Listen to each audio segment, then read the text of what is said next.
বামপন্থায় বিশ্বাসী, এক সেকেন্ড মণিশঙ্কর বাবু আসবো, বামপন্থায় বিশ্বাসী অধ্যাপক আজিজুল বিশ্বাস এখানে রয়েছেন, তার কাছে আসবো, অশোকবাবুর কাছেও যাব, আগে আজিজুল বাবুর কাছে। মণিশঙ্কর চট্টোপাধ্যায় একটু আগে জোটের কথা বলছিলেন, যে জোটের নিজেদের মধ্যে কথাবার্তা হচ্ছে, আমাদের ঘরে কি কথা হচ্ছে সে নিয়ে অন্য কারুর কেন মাথা ব্যথা, কোথায় জোট? মমতা বন্দ্যোপাধ্যায় এই রাজ্যে বিজেপি বিরোধী রাজনীতির যিনি সর্বেসর্বা বলে অন্তত নিজে তিনি দাবি করেন, এই রাজ্যের মুখ্যমন্ত্রী, এই রাজ্যের শাসক দলের প্রধান, সেই মমতা বন্দ্যোপাধ্যায় বিজেপিকে, কংগ্রেসকে এবং সিপিএমকে একই বন্ধনীতে রেখে বললেন তিন দলকেই একসঙ্গে তৃণমূল হারানোর ক্ষমতা রাখে। এরপরেও বলবেন জোট এবং এগুলো ঘরের ভেতরের কথা, আমাদের নিজের কথা। বিষয়টা হচ্ছে ফ্যাসিস্ট সাম্প্রদায়িক বিজেপির বিরুদ্ধে যারাই লড়বে তারাই এই লড়াইয়ে, যে জোটের কথা বলা হচ্ছে ইন্ডি জোট, একটু আগে অশোকদাকে আপনি বলছিলেন জোটই নেই তাই ইন্ডি করবো না কেন, তাহলে জোট কথাটা আপনারা লিখছেন কেন? এক নম্বর প্রশ্ন আপনাকে করলাম। দুই নম্বর বিষয় হচ্ছে এই, আমি সেটা জবাব দিয়ে দিই। হ্যাঁ, আমি বলে নিই তারপরে বলবেন আপনি। দুই নম্বর বিষয় হচ্ছে এই যে জোট, কিসের জন্য জোট, লক্ষ্যটাকে বুঝতে হবে। ইন্ডিয়া জোটের একাধিকবার বিভিন্ন রাজনৈতিক দলগুলোকে নিয়ে মিটিং হয়েছে, বৈঠক হয়েছে, সেখানে পরিষ্কারভাবে বলা হয়েছে কেন্দ্রে ক্ষমতাসীন ফ্যাসিস্ট সরকারকে উৎখাত করাই হচ্ছে এই সেকুলার ফোর্সেসের একমাত্র লক্ষ্য। এই রাজ্যে কি সরকার? আমি বলি আপনারা এই রাজ্যের সরকারকে ফ্যাসিস্ট বলেন? না, আমি বলিনি সেটা। তাহলে ফ্যাসিস্ট ধরে ফ্যাসিস্টকে উৎখাত? না, আমাকে তো বলতে দিতে হবে। এইবার যদি মাঝখানে ইন্টারাপ্ট করা তাহলে তো প্রবলেম না। বিষয়টা হচ্ছে না, জোট বিভিন্ন রকম হতে পারে, তুমি কেরালার প্রসঙ্গ আনতেই পারো। কেরালাতে কংগ্রেস এবং বামেরা পরস্পর লড়াই করছে, কিন্তু তারা শপথ গ্রহণ করেছে এই মোদি নামক সরকারকে উৎখাত করা। আপনি একটা ছোট্ট ভুল ভাঙিয়ে দিই, ছোট্ট ভুল ভাঙিয়ে দিই। কেরালে সিপিএম এবং কংগ্রেস পরস্পরের বিরুদ্ধে লড়াই করছে, এটা ঠিক, কিন্তু সেই কেরালে যখন রাহুল গান্ধী যাত্রা নিয়ে ঢুকেছিলেন সেখানে বামেরা নিজেদের পতাকা হাতে ওই মিছিলে সামিল হয়েছিলেন। সেটুকু সৌজন্য কেরালে বাম এবং কংগ্রেস পরস্পরের প্রতি দেখাচ্ছে। পশ্চিমবঙ্গে কি দেখাচ্ছে? পশ্চিমবঙ্গে দেখাচ্ছে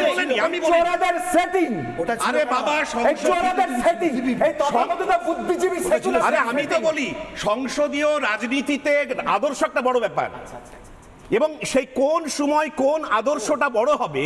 আদর্শ হচ্ছে যারা ধর্মনিরপেক্ষ বলে, আমাদেরকে বলিনি আমাদেরকে রাজশ্রী বাবু, এইটাই হচ্ছে আপনাদের সমস্যা। আপনারা যে ফ্যাসিস্ট শক্তি, আপনারা যে ফ্যাসিস্ট শক্তির থেকে বড় সম্প্রদায়, কারণ হিন্দুকে পেটানোটা যদি আপনাদের সেকুলারিজম হয়, আরে রাজশ্রী বাবু,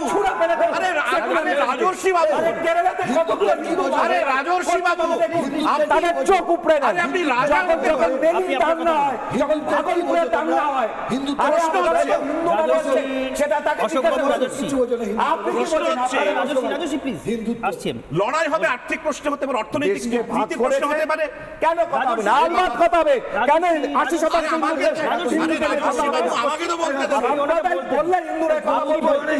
আমি আবার আপনার কাছে আসবো, আপনি বলুন।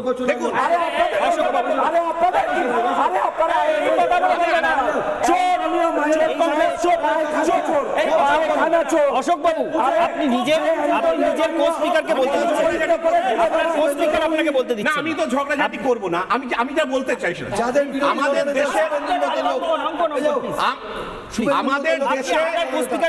আমাদের দেশে দুই ধরনের ন্যারেটিভ তৈরি করা হচ্ছে, পরিষ্কার বলছি। একদল কেরোসিন পেট্রোল হাতে আগুন জ্বালাতে চাইছে, আর একদল, আরে আপনি রাজা হতে পারেন, একটু ঋষিত হন রাজর্ষি বাবু। আরে আপনি রাজা অবশ্যই ঋষিত হন। আমি ডিস্টার্ব করিনি তো, একটু বলুন না, আপনি বলুন না। মুসলিম লীগ বললে রাগ হয় কেন? মুসলিম লীগ বললে রাগ হয় কেন? আরে রাগ, মুসলিম লীগ আছে কোথায়? কেরালাতে নেই, আপনাদের জোটে নেই কোথায়? কেরালাতে আপনাদের, আরে আমার বাংলায় আছে কোথায়? রাজর্ষি, আমি আপনাকে রিকোয়েস্ট করছি, রাজর্ষি আপনি প্লিজ ওনাকে বলতে দিন, আমি আপনার কাছে আসবো। বলুন ঋষি হন, আপনি এবার বলুন। হতেই পারে, দিল্লিতে সরকার চালাচ্ছে। আপনি প্লিজ অশোক বাবু, আপনি যদি চান অশোক বাবু, আপনি বিপদে পড়তে দেবেন না, আমি আপনার অডিও ডাউন করব, আমি আপনার অডিও ডাউন করব। প্লিজ রাজর্ষি, আমি কিন্তু আপনার এবং অশোক বাবু দুজনের অডিও ডাউন করতে বাধ্য হব, দুজনেরই অডিও ডাউন করব। আজিউল বাবু, আপনাকে 30 সেকেন্ড দিলাম, শেষ। চ্যানেলে আমি ঝগড়া করতে আসিনি, আমি কারোর সাথে ব্যক্তিগত সম্পর্ক সবার সাথে ভালো, আমি নীতির প্রশ্নে কথা বলবো। আজকে এই যে প্রতিদিন টেলিভিশনে যে ধরনের বিতর্ক হচ্ছে, সেখানে হিন্দু মুসলমান আনতেই হবে, এবং এর প্রতিভা হচ্ছে ভারতীয় জনতা পার্টি। বিষয়টা হচ্ছে এরা ইচ্ছা করে করছে। এখানে তৃণমূল কংগ্রেসের সঙ্গে বাম বা কংগ্রেসের জোট হলো কি হলো না এটা ম্যাটার করে না। জোট সরকার গঠনের ক্ষেত্রে দুই রকম ভাবে হয়, post poll alliance, pre poll alliance. মোদ্দা কথা হচ্ছে ইন্ডিয়া জোটের মূল লক্ষ্যই হচ্ছে মোদী সরকারকে উৎখাত করা যেন তেন প্রকারেণ, যেমন করে ভারতীয় জনতা পার্টি যেন তেন প্রকারেণ মোদী বিরোধী সরকারগুলোকে উৎখাত করছে, যার জ্বলন্ত প্রমাণ হচ্ছে আরো একটা বিষয় দেখে নেব।